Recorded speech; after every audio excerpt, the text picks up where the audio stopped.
The following is a Hoop Ball presentation.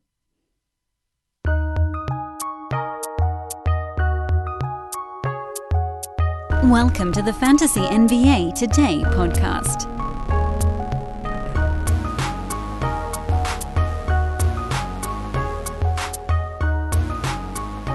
The fantasy playoffs begin today for most of us. I know that doesn't have quite the same sting if I didn't add for most of us. April the 19th, 2021, fantasy playoffs underway. Many of you began last week. Some of you will begin next week, but I believe the vast majority, maybe not over 50%, I don't know. The plurality of us have our fantasy playoffs starting this week. It runs for 3 weeks. It eliminates the final week of the regular season, as we foolishly think getting rid of 1 week will actually dampen silly season, which is very much in full effect already, at least for about 7 or 8 of the teams in the NBA. And it'll just go up by a couple of teams every week between now and then. So it is, yes, it's the worst that last week, but we're in it already. Hopefully you guys enjoyed our Friday show. We really got into the deep weeds on that one, the ultimate streamer guide. I would advise any of you guys that are listening to this show and thinking, Dan, I wish you'd tell me more about how to stream for the playoffs. Just listen to the Friday show. I did it for the entire rest of the NBA regular season, and now it's up to you guys to go in there and see which players on the teams I talked about, which, by the way, was all 30 of them, but it's, based on specific date windows between now and the end of the regular season. Find out which players on those teams are actually available in your league. We are going to do a reverse chronological lightning round today because a few things interesting happened over the weekend, and we learned some things maybe on a larger scale about some of the teams we might have been targeting for streaming. We will move a little bit faster through that stuff because there's two very distinct things we're working on right now. On one side, on Roto, if you are ever so slightly behind the games cap run, this is where you start to pick up guys with really juicy streaming or per game possibilities, and you're also very willing to cut guys on your own team that are going to be out for a week or two because there's only 4 weeks left. So you just you need to make sure you're getting your best options in there. Can't afford to wait for ramp ups, things like that. So we'll talk about Roto guys as we do our chronological lightning round, and we'll talk about the head-to-head element of these things. There are certain guys, and I kind of need two more unique ways to describe it because there's head-to-head streaming, which is maximizing games. There's Roto streaming, which is using a guy with a robust opportunity, even if it's not the world's greatest schedule. So Roto stream versus head-to-head stream right now are two very different things, and they kind of always are. Although there is some convergence. If there's a guy got a big upgrade in his role and has a good schedule, then it works for both. So I'm going to do my best to try to distinguish between those two. The head-to-head ones are really schedule streamers, and a Roto ones are opportunity streamers.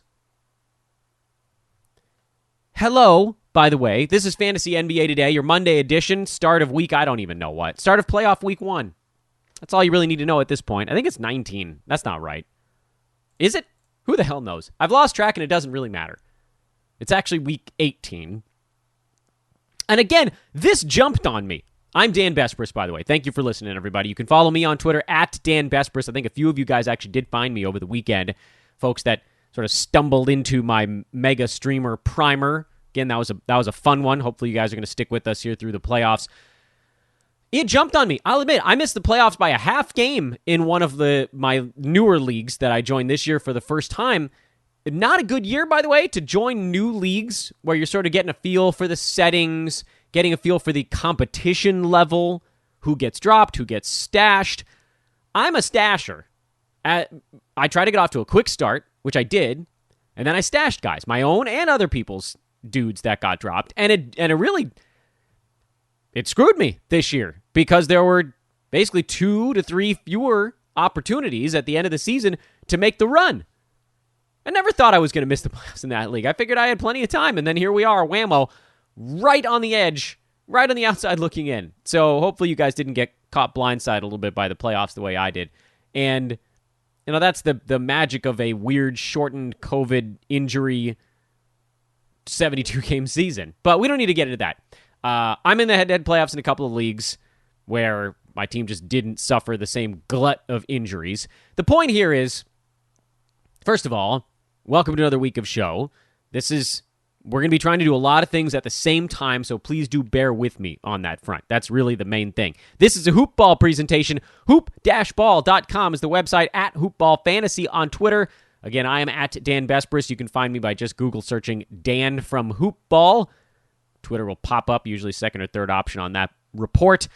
I would also say please do check out the Hoopball Fantasy Pass. It's $4.99 a month.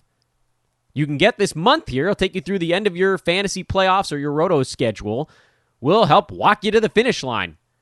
You can cancel it after that if you want. It's $4.99. We'll help you win your league.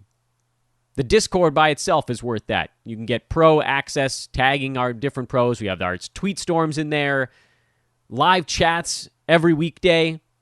Very much worth it. That's at hoop-ball.com and click on the premium tab. So here's what we're going to do.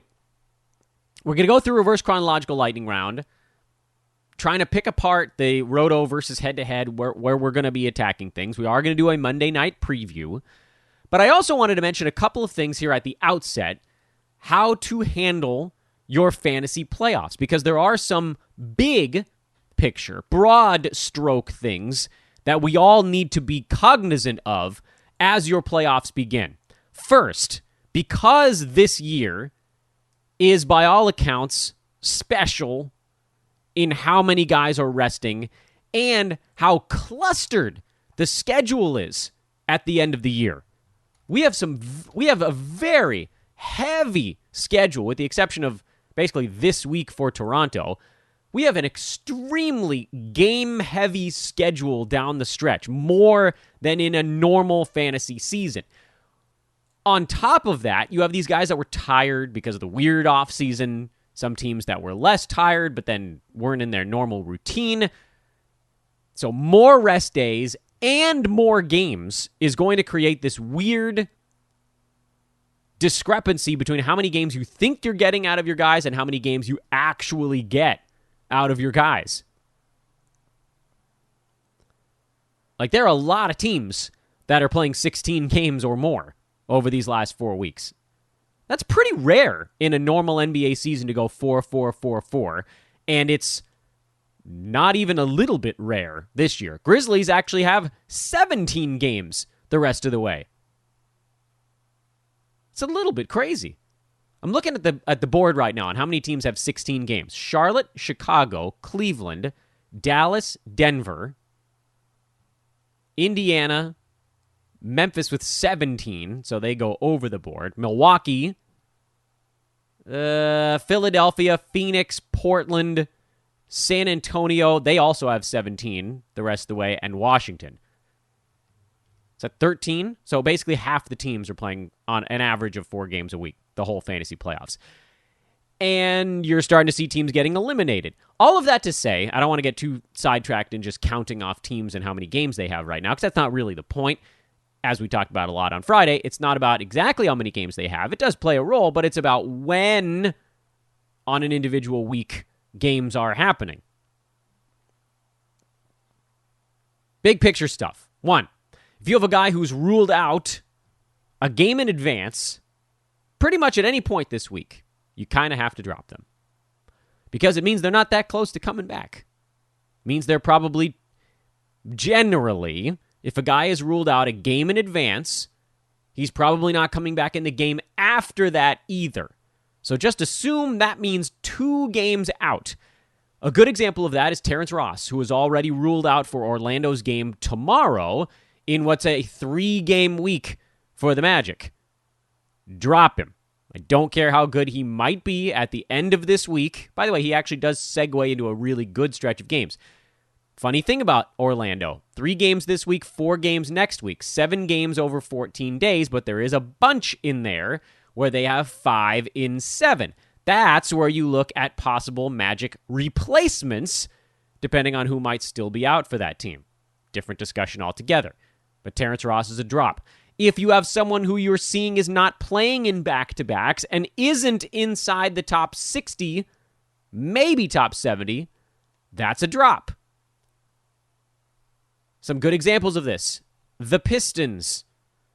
Most of their guys are not playing in back-to-backs. In fact, just a handful of guys that are right now. Isaiah Stewart is playing in back-to-backs. It looks like Josh Jackson is playing in back-to-backs.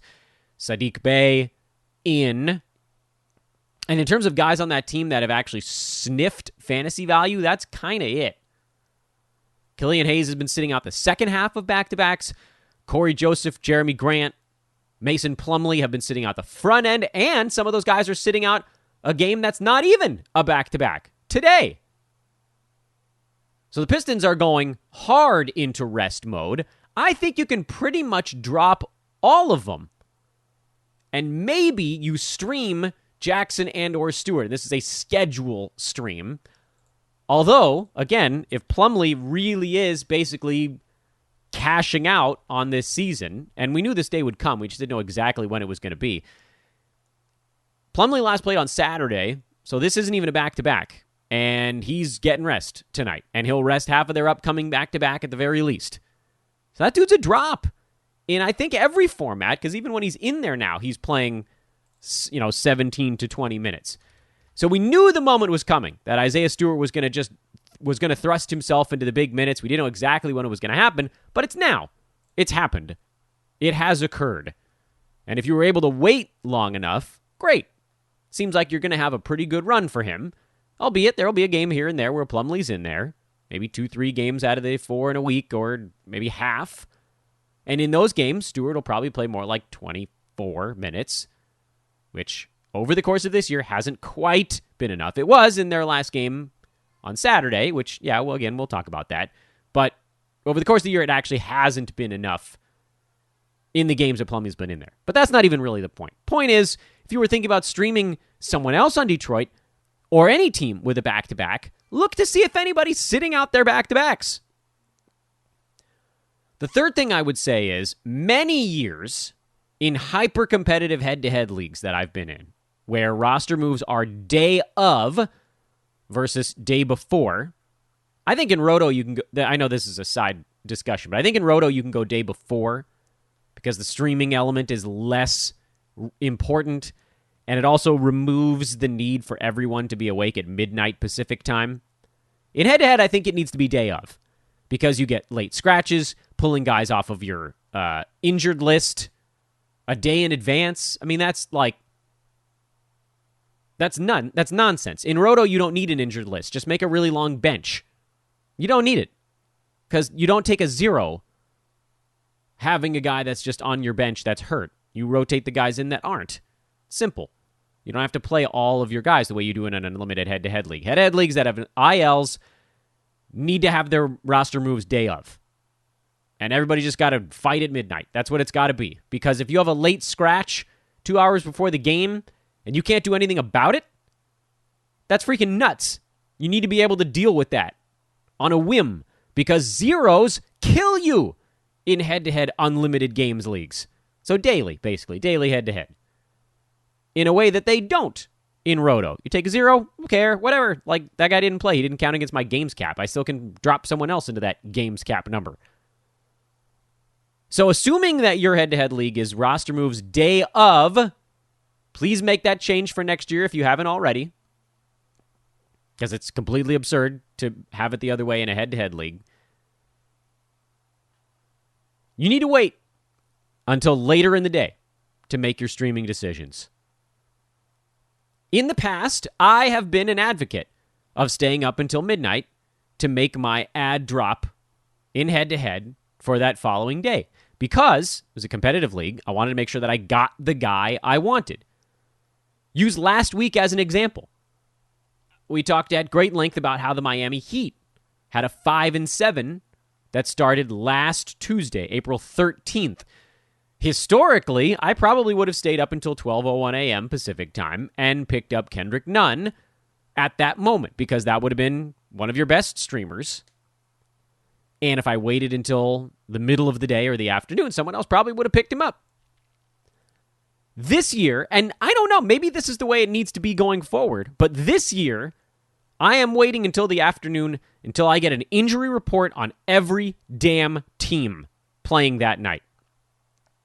Because there is absolutely nothing worse than using a roster move at midnight and finding out the next day that the guy you picked up is getting a rest day or just came down with a cold, a non-COVID illness, or had an ankle thing that flared back up. You cannot waste a roster move in the fantasy playoffs, and the amount of late scratches and injury stuff we've dealt with during this wacky COVID season is so ridiculously high that you just have to be okay with someone else potentially getting the guy that you wanted to stream.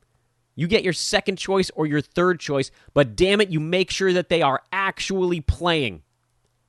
You make sure the guy you pick up for his 5 games in 7 days is going to play 5 games in 7 days. So this also means that if there's someone you're considering dropping on your team, put them on your bench until the last possible moment, because you don't want them getting a goose egg and then you not being able to drop them because Yahoo or whatever site you're on is like, nope, they're already in your active lineup. You can't move them. Corey Joseph actually is an example I have on my own team right now. So this is why this is at the forefront, right fresh in the front of my brain, is I know this dude's not playing tonight, but I sure as bleep am not going to leave him in my starting lineup because I might end up dropping him for someone that plays later on the card than Joseph does. Their game's at 4 o'clock Pacific time. I might end up wanting to stream someone. I don't know who the hell. The Spurs have a decent schedule to start the week. Maybe I end up streaming someone on the Spurs. They play an hour later. If I accidentally left Corey Joseph in my starting lineup, I wouldn't be able to drop him at 4:30 when I make my call on who on, say, the Spurs. I mean, that's a hypothetical example. It doesn't have to be that team. I just mean guys that go later today, you don't want to get squeezed in. The whole point of all of this is you must maximize your games. You cannot get caught with your pants down on this stuff. You cannot make a move that ends up resulting in nothing. That is the cardinal sin. Let's do a little reverse chronological lightning round. And again, we're going to move through it a little faster than usual right now because we're not really hunting rest of season value anymore. We are hunting value now for scheduling purposes in head-to-head or for opportunity purposes in Roto. Pelicans at Knicks. That was the early game yesterday, Sunday morning. Pels, I mean, what do we got to do to get a team to foul when they're up 3 with regulation counting down? In any event, over on that New York side, Nerlens Noel hurt his hand but actually came back, so that's a good sign. He played 28 minutes to Gibson, played 24. Yes, that's because of overtime, if you're wondering how it got up to 53 minutes instead of 48 between the two of them, more or less. Someone else played center for like 20 seconds in there. Nerlens is definitely a go. Gibson is actually worth a schedule stream, so I'm not going to go back and tell you where all of these things are for these guys. It's not that soon for the Knicks, by the way. So you got to go back. Hopefully the Friday show is fresh on your brain. I'm just going to tell you what category they fall into, but if I stop and I talk about every team's schedule again, this podcast will take 3 hours. By the way, Knicks really don't have a particularly good schedule the rest of the way. So anyway, opportunity stream, Derrick Rose. He's getting closer, and Alec Burks is in protocols. Reggie Bullock has been a top 70 guy for the last month, so that one isn't even really debatable at this point. But we've been waiting for Derrick Rose to finally hit that juncture where he turns the corner, and I think we may finally be there. Although, admittedly, everybody puts up numbers against the Pels, who don't really have much of anything right now. Eric Bledsoe had a better ball game, completely out of the blue. You could probably call him a schedule streamer, which for the Pels isn't until next week. And I don't know that anybody else even really falls into it. Najee Marshall is probably their next closest thing on the schedule streaming side. There's no opportunity streaming stuff going on there. Indiana lost at Atlanta.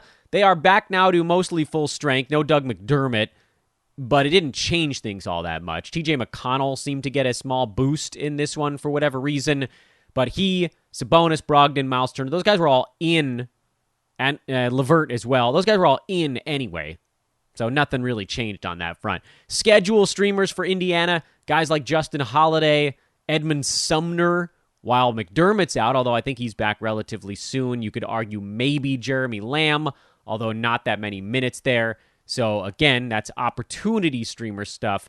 And for Indiana, you kind of missed it. They actually just had their good scheduling part. They have another one coming up in about 2 weeks, but between now and then, it's not all that good for them. Atlanta side, John Collins made his return. Miles Turner being back for Indy was part of the news on that one. John Collins played 21 minutes in his return. No Danilo Gallinari still, no Cam Reddish, no DeAndre Hunter.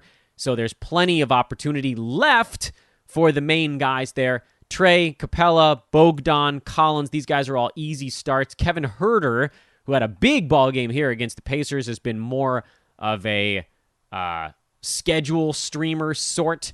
And for Atlanta, they go 5-7 starting tomorrow.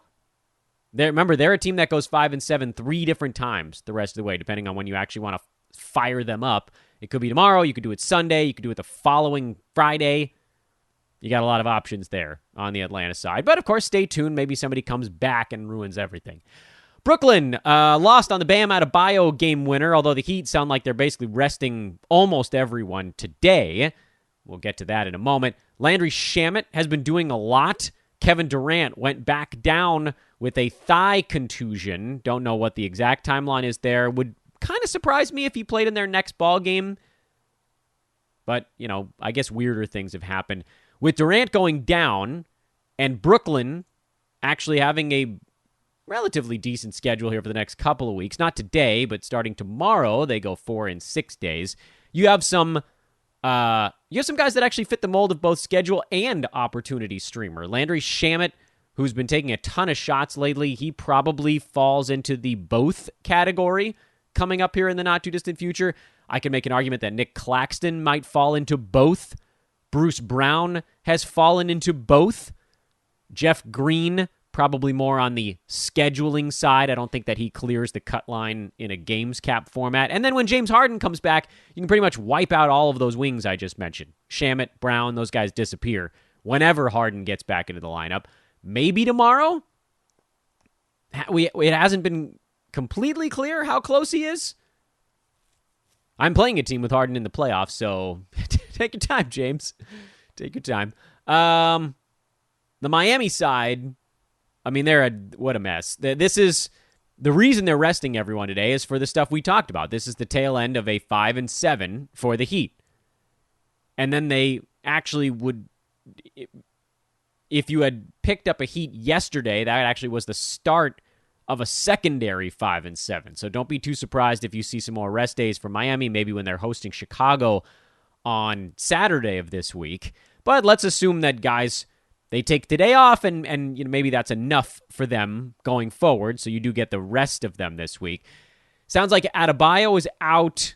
Hero is out. Who am I missing on this one? Somebody. Jimmy Butler's questionable. That would surprise me. I think he probably sits it out too, as long as everybody's just sort of getting a little bit of a breather.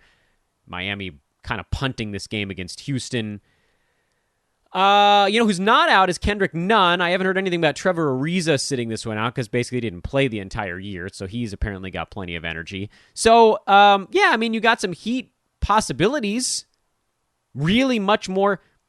For one day, you have both schedule and opportunity streamers, and then it sort of settles back into more of the scheduling type of spot. But yeah, you got some opportunity streamers going on with Miami today since everybody's going to be sitting it out. Portland, Charlotte, the lack of Dame caught up with the Blazers on the second half of this road trip, a quick two-gamer. We don't really know what the deal is with Dame. He's got a tendinopathy going on. Is this just an opportunity for the Blazers to rest him for a couple of games? I don't know. I really don't know. It smells vaguely of getting him a breather, but at the same time, the Blazers are just 2 games up on the Mavericks for that play-in spot. They do not want to be falling back into that one. Only 2.5 games up on the Grizzlies too, so it's not. I don't. The Blazers are not really in a position where they can screw around. The teams in front of them have a little bit more breathing room there, but Portland, they got a couple of teams breathing right down their necks that could toss them into the play-in stuff. That'd be brutal. So I get the feeling that he actually is hurt.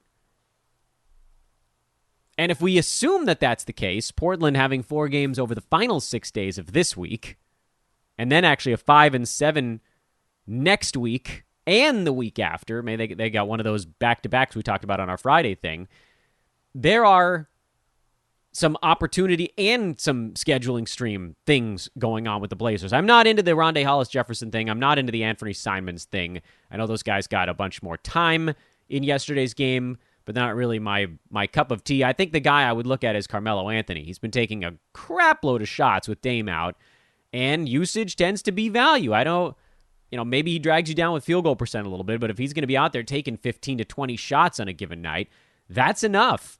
Because there'll be some threes. He'll be out there long enough to get you a couple of boards, couple of assists. He'll get you a steal these days. I don't know how it's happening, but it is happening. And so Melo actually ends up being kind of an interesting potential stream this week. Cantor and Nurk probably can keep rolling them both out there for now. Charlotte's side. They're a very interesting team this week because they play on all the cockeye days. They have the best schedule arguably this entire week. They go 4 games starting tomorrow. So whatever Hornets you can pick up tomorrow, you're golden. They also don't play on Wednesday, which is the overload day. So you're going to be able to maximize those 4 games for them. Problem, of course, is we don't really know what's going on with Devontae Graham. If Graham is going to miss a couple of ball games, Cody Martin becomes a really interesting grab for the rest of the week. Everybody else on Charlotte, I think, is pretty much rostered right now. Jalen McDaniels is pretty heavily rostered these days, and probably should be, because it doesn't sound like anybody else besides Graham is all that close to coming back. PJ Washington is back, so that bumped Vernon Carey out of the rotation. He had some foul trouble early, but he just also never really got it going. I wouldn't trust any of the centers on Charlotte, unless you're calling P.J. Washington a center, so I guess you can trust him. So Rozier, P.J., Miles Bridges, Jalen McDaniels, those are the guys you go. Devontae Graham actually now sits on the other side of this thing, where what if he starts to miss ball games on a team that has the best schedule of the week, basically? You probably give him a little bit of time, because you could still squeeze 3 games out of Graham starting on Thursday. If he's not back on Thursday, you drop him for someone else who also goes 3 times the rest of the week. But it's also why I don't think I can recommend a Cody Martin pickup, because if Graham comes back, he disappears, and then you're starting to get close to zeros out of him. Houston, we know John Wall is going to be sitting back-to-backs, which makes him a very difficult hold. But he sat out the back-to-back half yesterday, so he'll probably get 3 out of 4 games this week. Don't know which one of that 23rd and 24th game he'll be resting. It's probably enough. And then otherwise, you start the starters. It's pretty straightforward. Jayshawn Tate's been awesome lately. Kevin Porter's been good. Kelly Olynyk's been amazing. Christian Wood has been good enough. Free throw shooting's been a disaster for him lately. And then in the games that John Wall misses, I don't think there's anyone really to drop in there. Houston's been pretty easy to target these days. Orlando's an interesting bird. We talked briefly about Terrence Ross during our very long opening of the show, breaking down the playoffs. We already know he's out tomorrow, and Orlando has a crummy schedule this week. Their schedule gets great on Sunday. They start at 5-7, but they only have 2 games between now and then. So they go 2 games over 6 days. Very difficult team to roster anybody on. And if you can hold out, great. This is, of course, from a scheduling standpoint. From an opportunity standpoint, Chuma Okeke looks locked in. Wendell Carter Jr. looks good. Mo Bamba's back, and he'll do it. He only needs 18, 19, 20 minutes to actually put up fantasy value, so I think he's probably an ad in Roto leagues. Cole Anthony, I think we can probably call an ad just because opportunity is so massive right now with Michael Carter-Williams out and possibly not coming back. We don't really know. And then Gary Harris is actually kind of an opportunity guy also. So suddenly the Magic have like 5 Roto-friendly guys. And I don't know if anybody on this team is head-to-head friendly at the moment. I don't know if any one of these guys is actually worth holding for 2 games over 6 days. You're going to want them at the tail end of it, but you can do so much more. There are a bunch of teams playing 4 times, so you're basically debating whether or not to roll a 4-gamer or a 2-gamer out. And either way, you make a move With the Magic, you don't have to make a move on the last day of the week. The other way, you do. That's the difference there.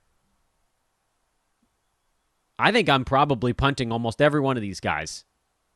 The only reason I would consider not doing it is because they go Tuesday, Thursday. So you're not going to get a wasted game on an overload Wednesday.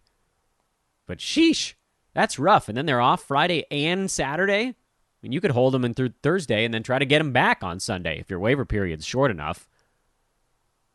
There are a lot of guys on this team that I would pick up on Sunday. That whole list that I just rattled off, and I think I would add Dwayne Bacon to it as someone I would stream for 5 games in 7 days. So now you're talking about 6 guys on Orlando that are all schedule stream-worthy starting on Sunday, and maybe 0, again, possibly 0, that are schedule stream-worthy the first 6 days of this week. Terrence Ross is a drop. There's no question about that. He's out. Don't care. Roto or head-to-head, he's a drop. You can't be taking zeros from a guy that seemed to have mostly mailed it in at this point in the year anyway, and who can blame him? All of his teammates got traded. But it does open things up. More for Gary Harris, more for Dwayne Bacon. Are you ready to meet the moment?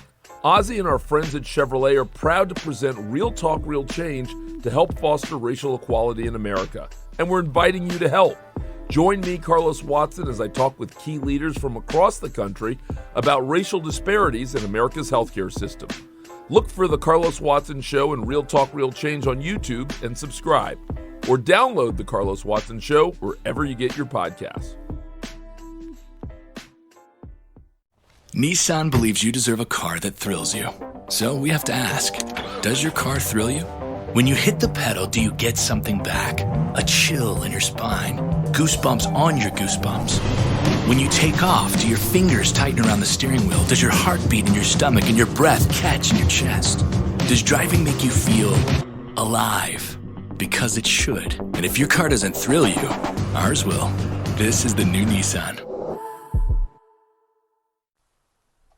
Thunder at Toronto. Lou Dort, 29, and he's sitting out the second half of their back-to-back. That's going to be a tough one, man. He just got dropped to a 2-game week. Can you hold him? I don't know, man. And then you're like, but they have 5 games next week. Yeah, but does he play 3 of them? I think he's a drop. As good as he's been, a 2-game week is not good enough, and then not playing in back-to-backs isn't good enough. Is there anyone on the Thunder that is worth rostering for a 3-game week? And the answer is probably Alexei Pokusevski. Because we haven't heard anything about him resting a back-to-back. He could come out, and I think oh boy, I'm a little bit nervous about making this a call in Roto because he has this great stat set if it came together, but he also can't shoot at all right now. But what if he gets hot and has a 7 3-pointer game with 4 blocks or something like that? I know this is a huge ball game for him. I think in Roto, the answer is you probably could stick with Dort because who cares if he sits out a game here and there. Roto, you can go Dort. Maybe Moses Brown. He's right on the cusp for me. And then that's about as far as I go. Pokusevski is also kind of on the cusp for me in Roto. In head-to-head, it's kind of nobody. Although, you get 3 games the first 5 days of this week. You could also get rid of them. And then they have that 5-gamer next week. That's where you want all of your Thunder. On the 5-game week, head-to-head stuff, I know Dort's going to sit out a few of those. But even the 3-game week, with the way he's playing right now, is actually probably enough. Kenrich Williams is probably good enough in a 5-game week. Pokusevski, Roby, Maladone, Baisley, Brown, all of those guys are good enough in a 5-game week. But very few are good enough in a 3 or 2-game week. Maybe none. On the Toronto side, they have a 2-game week. And they're also a really complicated team to try to handicap because one of their 2 games is on the overload Wednesday. So you really need to be on a guy that you trust in a big way, which right now, Chris Boucher is maybe the only Raptor that I'm holding this week. Because it looks like they actually want him to play. It's unclear how hurt Freddie VanVleet and Kyle Lowry are right now, or if they're just getting rest. But Toronto's actually won 3 games in a row against some of the worst teams in the NBA, mind you. They beat the Spurs in there. Okay, so that's something. But then Orlando and Oklahoma City, I wouldn't exactly write home about those victories. They got a game coming up with Brooklyn and then New York this week. Those are two very losable games for the Raptors. So do we see the big guns come back for those? There's this other part of this thing going on where the Raptors are actually still the 10 seed in the Eastern Conference. They're in the play-in tournament right now. As bad as they've been, they're tied with the Bulls and the Wizards in overall record. They've played 2 additional games over those 2 other teams, so they could fall back through no doing of their own. But I don't know. I'm like, how do you not trade Kyle Lowry at the deadline and then not try down the stretch? That's a dichotomy I can't solve in my head. So I'm assuming that the Raptors are going to play their guys this week. Lord knows they got plenty of rest time in between. Toronto was on a pretty bulky stretch of games where they had 9 games over 2 weeks coming into this one. Now 2 days off Brooklyn, 2 days off New York. Guys are going to be pretty well rested. So I keep getting this question, what should I do with my Raptors? Because Pascal Siakam's been sitting out, OG Anunoby's been sitting out, Lowry, Van Fleet, everybody's been out for this team. Boucher's been in. Gary Trent just came back, which was a really good sign if you're thinking about holding on to him in a points format. In Roto, the question's a lot easier. You hold the guys. When they play, you play them. In head-to-head, this question is really, really hard, and I don't know that there's a great answer. Luckily, in a 2-game week, you're not looking at any of the replacement guys because they're not playing enough for you to be worried about them anyway. So the question isn't really, should I add anyone? The question is, should I drop guys for dudes on other teams? And the answer is probably, but you could probably also get away until waiting for Wednesday to find out if Siakam, Van Vliet, Lowry, and Anunoby are in there. I think that's the best way to play this, because if you drop them now, you're going to be pissed at yourself, because they also have a 5-game week starting the following one. And presumably if they're not going into full tank mode, and maybe they are, I don't know. They're resting all these guys, but they're winning. They'll probably lose both games this week, but who knows? And their schedule gets pretty tough after this week, or during this week. They go Nets, Knicks, Cavs, that's a winnable game. Nets, Nuggets, Jazz, Lakers, Clippers. Yeesh. So over the next 8 games, they play one team that's under 500. Yowza. So that might knock the Raptors out, but who cares about May 5th? We're talking about right now. I think I would wait until Wednesday morning to get an injury report on the Raptors. The reason you can do that is because you could then drop whatever Raptor, Siakam, Anunoby, Van Vliet, Lowry, and you could still get someone playing 3 games this week. So you turn a 0 into a 3, or you turn a 1 into a 3 at that point. But if they're in, then you can probably feel pretty confident that they're going to play in the other game later this week. And if you can survive that, then you get the 5-gamer next week where, yeah, some of those dudes will probably sit out the back-to-backs, but also some of them won't. So I would wait until Wednesday on Toronto. I know it's a really hard call to make. If you're in a weekly format, you probably just bench them because it's a 2-game week, but you don't have to drop because weekly format, you don't get crushed by having an injured guy on your bench. They're on your bench. No one else can bring them in. Head-to-head, unlimited right now. You wait until Wednesday on the Raptors. Key guys to make a call there. And I'm talking about those main 4.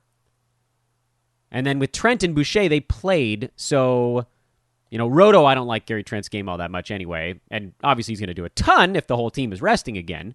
So that's why you hang on to him in Roto. In head-to-head, I think you hang on to him because he was playing. So he was healthy. Yeah, you're getting stuck on a crummy 2-game week, but dude was in there. So at least there's the health factor. I'd rather have someone else, but there probably aren't that many guys with 4 games, stream-ready 4 games that you'd turn that slot into a streamer slot. I think you probably have other guys you could do it with.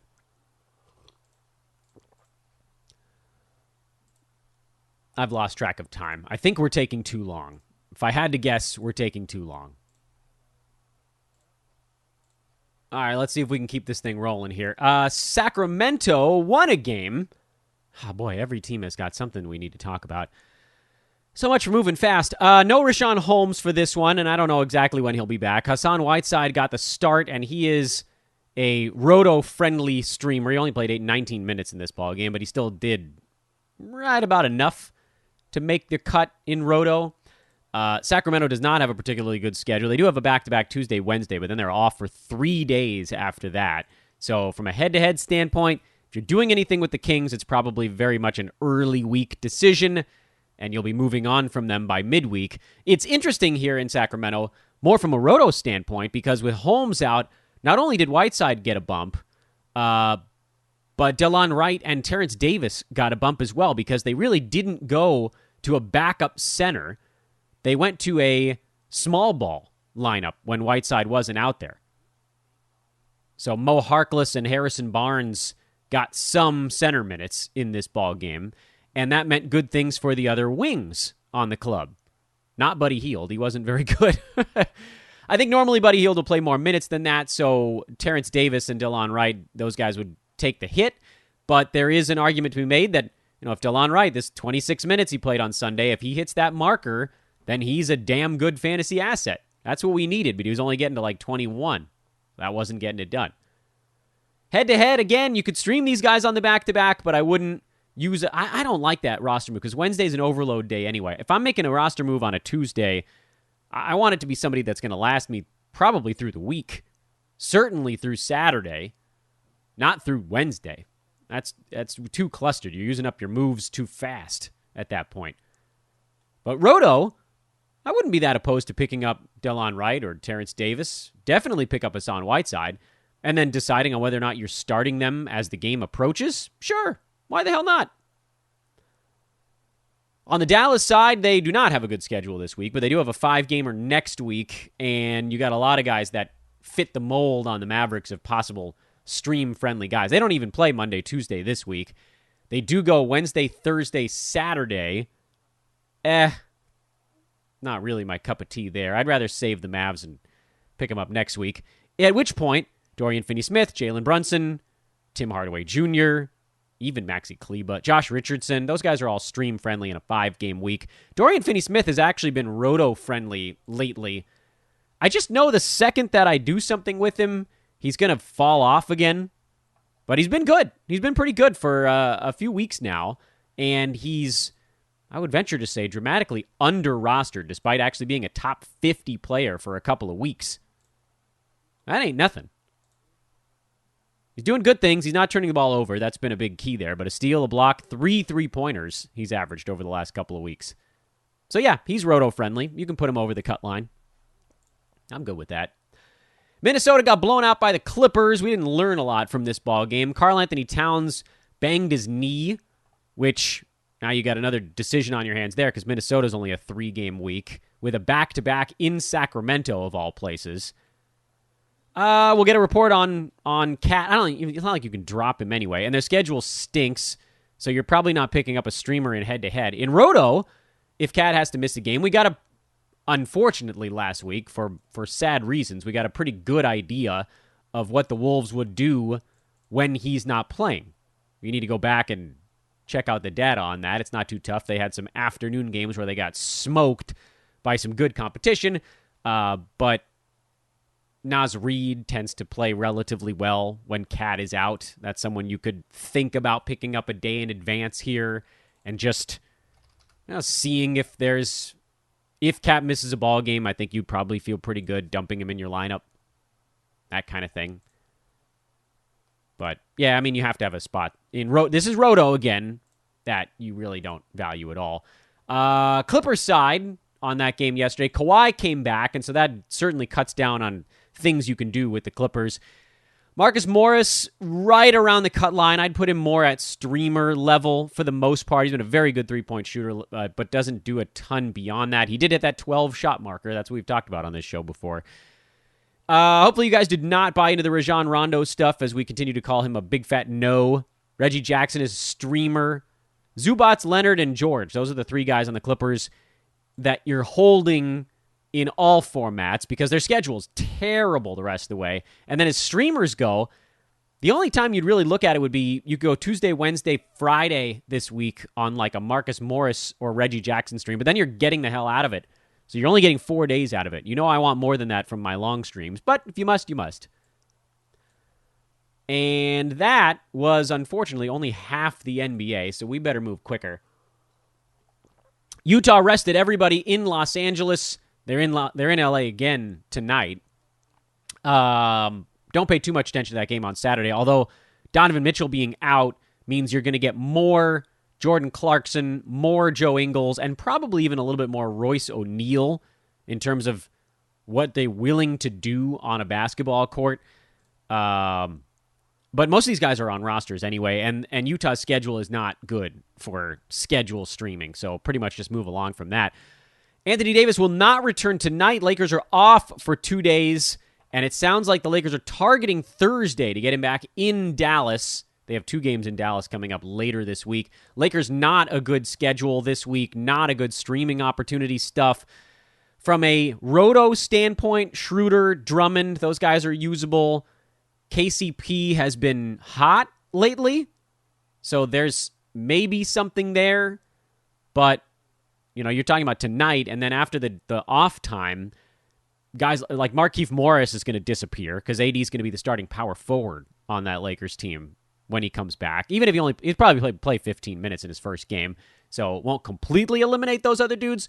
But from a roto standpoint, because their head-to-head schedule is not good enough to look at, from a roto standpoint, Lakers are a non-factor. You don't look at those other dudes because they're going to get pushed by guys with high usage. Bulls beat the Cavaliers. That was back on Saturday as well. Cavs will be without Larry Nance Jr. He has personal issues. He'll be missing their next ball game. Cleveland, again, we'll look at this from both standpoints. Cavs, 4-game week, but they start a 5-7 on Sunday. Can't make too many calls about them between now and then. Isaac Okoro is probably a guy that gets over the schedule stream usefulness line. Taurean Prince probably moves back over that line for streaming starting on Sunday if Nance is still out then. I think Okoro makes it regardless. And then from a roto standpoint, you're good with the usual fare here. Sexton, Allen, Love, Garland. Those are your 4 roto guys. On the Chicago side, they moved everybody around because with no Zach LaVine, Billy Donovan's trying to figure out how to balance his offense, his facilitating, and his defense, and it hasn't been simple. Patrick Williams is a guy that's sticking in the starting lineup at this point. It doesn't sound like he's going to be moving off of anything. And the Bulls do go 4 times the first 6 days this week. They have 3 games the first 4 days of this week. And they're a tough team to read right now. Kobe White's going to play a ton of time, so he's a go. Daniel Tice got the start, but didn't do very much with it. Garrett Temple got a start and didn't do very much with it. But if you wanted to get 3 games in the first 4 days this week, I guess you could make an argument there. I think with this Bulls team, because there's a lot up in the air, scheduling-wise, if you don't have them on your team, I'm not racing out to go add any of these dudes that are hanging around near that cut line. I think the only dudes on the Bulls that you're like, definitely I need to get them into my lineups right now are Vooch and White. And Thad Young went to the bench and played only 15 minutes because without his Zach LaVine connection, his usefulness dropped a little bit. I think I'm going to probably still play Thad in Roto. I'm just hoping he does more, that has more time than those 15 minutes. I got to think that he'll do a little bit more in their next one. But, it's not locked in. Larry Markkinen had 16 points in 26 minutes this ball game also. But I don't trust him in Roto either. So streaming-wise, yeah, their schedule is okay. Like you could ride him for 4 games and then drop him on Sunday.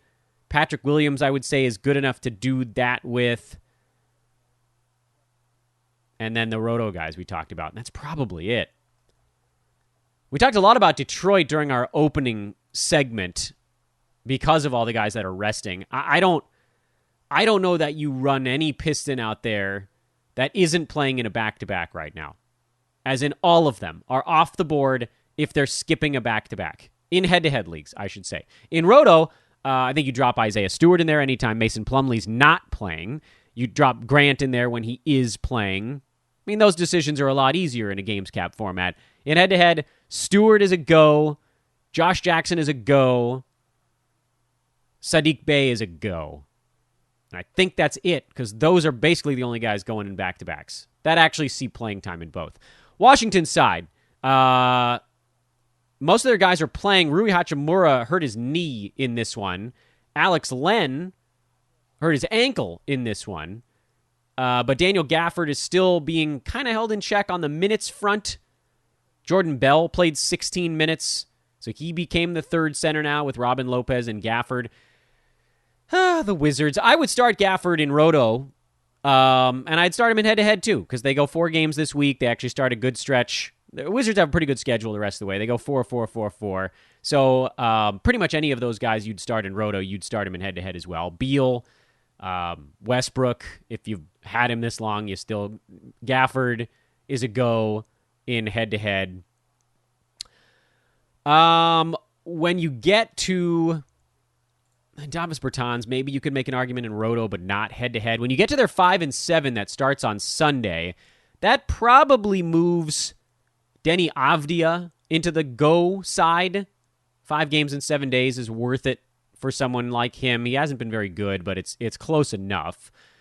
And with Hachimura going down, you're going to see more Avdia. So that gives him that window. And maybe Rui comes back at some point during that stretch, so it puts a tiny dent into that. But he's the guy to me. Avdia is the guy that moves across that line. And then if Rui comes back and has been dropped, then he definitely moves across that line as well when they go 5-7 days. Warriors, Juan Toscano-Anderson hit his head, so he's questionable. Steph Curry turned his ankle, so he's questionable. I mean, you're not benching any of those guys. Or Steph, I should say. You're not benching Steph. You're definitely benching Juan Toscano-Anderson. That's, I don't even know why I brought him up. Warriors' schedule is not particularly good the rest of the way. They do have 4 games this week. So, from a Roto standpoint, you're starting your usual guys. Kevon Looney seems like he might actually be a rebounding stream if that's something you're hunting. Kent Bazemore, he's a go as long as Kelly Oubre's out. But in terms of head-to-head, Oubre probably comes back at some point this week, so Bazemore probably takes a hit there. Looney hasn't been good enough, so you're really just sticking with the core 3, probably. Curry, Wiggins, Draymond. And if we get a bad report on Oubre, he probably gets dropped. For the Celtics, Kemba Walker, Marcus Smart, they're questionable with non-COVID illnesses for tonight. You're not dropping those guys because they have 2 games off or 2 days off, and then they go 3 times Thursday through Sunday. So all of the normal Celtics stick with them in a head-to-head format. On that Thursday we talked about, they start a 5-7, at which point Tristan Thompson becomes streamable, and Robert Williams becomes the decision point. If any of these guys is going to miss more than 1 game this week, you have to move on from them. On that Thursday, when we find out whether or not a Celtic is missing a second, let's say Walker and Smart miss the game to start the week tonight, if either of them is going to miss a second game, you got to move on. Because at that point, you need to make sure you're getting 3 games out of that roster slot. And even more so, because Kemba's not going to play in the back-to-back anyway. So if he sits out tonight, you're looking at a 2-game week. You could probably just drop him at that point in head-to-head. 2-game week won't get it done. And that's 2 games max. Sorry. Smart, you probably hang on to. And then Robert Williams, you also kind of wait on. But again, as mentioned here, for the Celtics, if these guys continue to miss ball games, who steps into role? Peyton Pritchard would do more. Remember, they don't have Jeff Teague anymore. So Peyton Pritchard would be an interesting stream later in the week. If Kemba Walker or Smart has to miss any additional time, Jabari Parker actually becomes an interesting stream. I can't even believe I'm saying that, but he came in and he scored a bunch of points in relatively few minutes over the weekend. He played, 16 minutes, had 11 points. He's not bashful when he's out on the court. And I'm inclined to believe that they gave him a 2-year deal, so they'll probably slowly ramp his minutes up. If I had to get, maybe, I don't know if they ever get higher than 20, but 20 minutes in a streaming role, he'll take a bunch of shots. And if guys are missing time, this is not, by the way, not a Roto thing.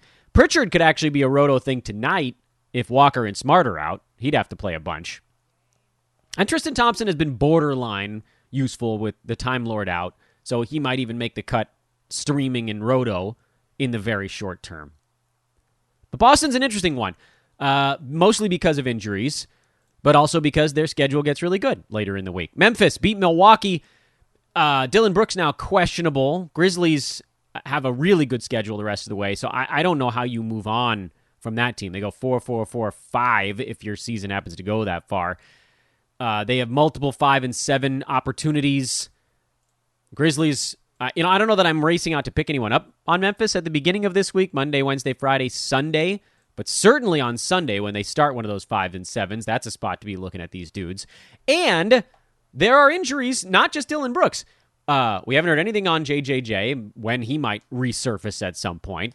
We haven't had any update on DeAnthony Melton. We haven't really had an update on Brandon Clark. And now Jonas Valanciunas is out with a concussion, which means Xavier Tillman is going to get more playing time. And, Grizzlies will spread it around. That's their thing. But there are roto fill-in opportunities popping up. Tillman's a fill-in guy. Grayson Allen's been a fill-in guy while dudes have been out. Pay close attention to Memphis, more so from the roto standpoint. And then starting on Sunday, when they just play every damn day the rest of the season, all of these guys are a go. Allen, Brooks, Slow-Mo. If JV's back, obviously. Desmond Bane is probably a go then. Tillman's probably a go. What if DeAnthony Melton is back? He could be a go for that 5 and 7.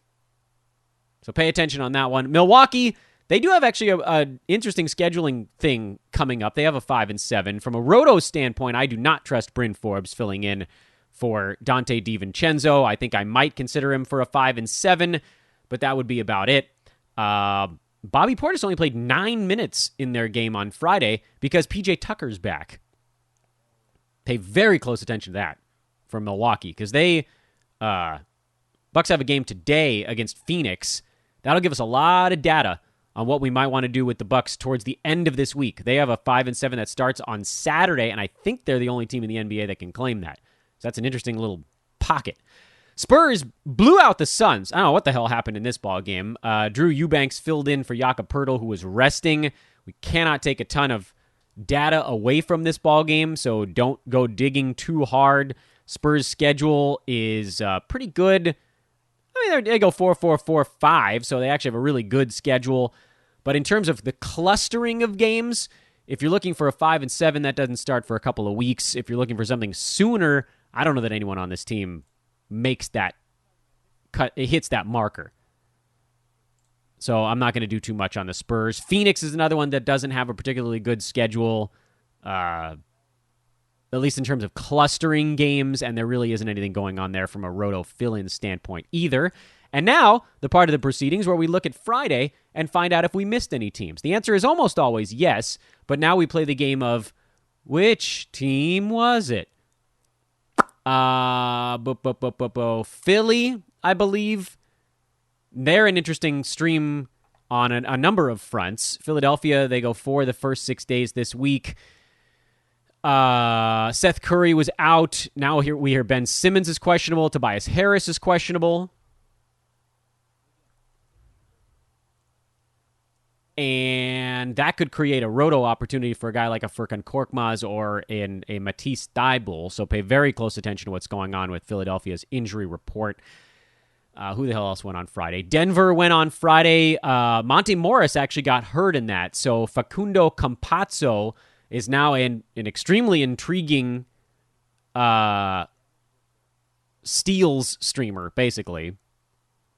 They may have to go big for stretches. We'll see, I guess. We'll see what Denver opts to do. But I've got to think that with Jamal Murray and Monte Morris both out, that Campazzo is going to see at least 25 minutes of ball game, and that's probably 4 assists and between 1 and 2 steals, and then anything you get beyond that is just sort of gravy. And the reason I bring this up is because Denver is interesting in that not only do they have games at the beginning of this week, but they actually start a 5 and 7 run on Friday. So they're a pretty good team if you want to stream them and just sort of see how far it goes with the guy you pick up. Barton, I'm holding out hope that Barton can actually do it on the roto side as well, but he's definitely a head-to-head stream. Aaron Gordon is a head-to-head stream, as we just mentioned, Campazzo. I don't know if I'd go much beyond that because everybody else is kind of sharing things. But Denver is a very interesting team, just given the injuries floating around them. And I think that's it now. I hope that's it. If I left someone out, I apologize. Quick look ahead here at Monday, the show growing long in the tooth. But before I do, I got to tell you guys about our buddies over at Manscaped.com. Oh, yeah. Good stuff. The Lawnmower 3.0. Man, that thing is sweet. So let me tell you about some of the other stuff over with our buddies at Manscaped, because they actually have something in the works, and I'm not allowed to tip my hand on it yet. But I would suggest you guys check out some of the swag. Go to manscaped.com, enter promo code HoopBall20. It's actually really fun to have a Manscaped t-shirt. It's funny. Get one. Get a t-shirt. Get some boxers. Get some Manscaped boxers. They've got deodorants, body wash, powders, colognes, wipes, single blade razors for the face. They've got a nose hair trimmer. That's the Weed Whacker. They've got replacement blades. They got all sorts of good stuff. And they got some other really cool things in the works as well. Can't wait to tell you guys about those. Those will be coming up in the next couple of weeks here, I think, on the podcast. So go check out our buddies at Manscaped.com, the Lawnmower 3.0 et al. Use promo code HoopBall20. Get 20% off and free shipping. Guys, they just make good products. I don't know any other way to express it. I use it. They sent me one. I use it. It's a great product. All right, quickie Monday preview here, because we've pretty much done this while going through the reverse chronological lightning round. Cleveland is in Detroit. We already know that a bunch of the Pistons are resting this ball game, and that makes it screwy. For the Cavs, we know Larry Nance is out. I mean, this look ahead is just an injury report at this point. Because, again, we're not hunting rest of season. We're hunting individual moments. And Isaiah Stewart is your individual moment. Warriors, Philly. Just talked about Philly a second ago. Is Simmons out? Is Curry out? Is Tobias out? Chicago, who's starting? Boston, who's sick? I mean, that's the thing right now. So, listen, this is dumb. Going through all these games is freaking dumb. Just watch the injury report, man. Follow at Hoopball Fantasy to get your up-to-the-minute injury news and fantasy breakdowns, because we are in stream mode right now, and we need to be taking advantage of it. There. I'm going to leave it at that.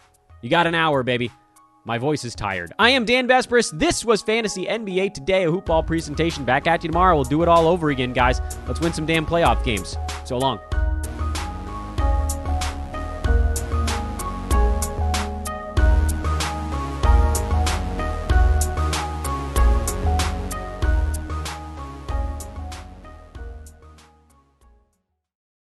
This has been a Hoopball presentation.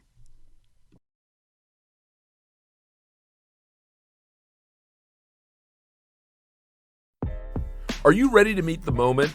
Ozzy and our friends at Chevrolet are proud to present Real Talk, Real Change to help foster racial equality in America. And we're inviting you to help. Join me, Carlos Watson, as I talk with key leaders from across the country about racial disparities in America's healthcare system. Look for The Carlos Watson Show and Real Talk, Real Change on YouTube and subscribe. Or download The Carlos Watson Show wherever you get your podcasts.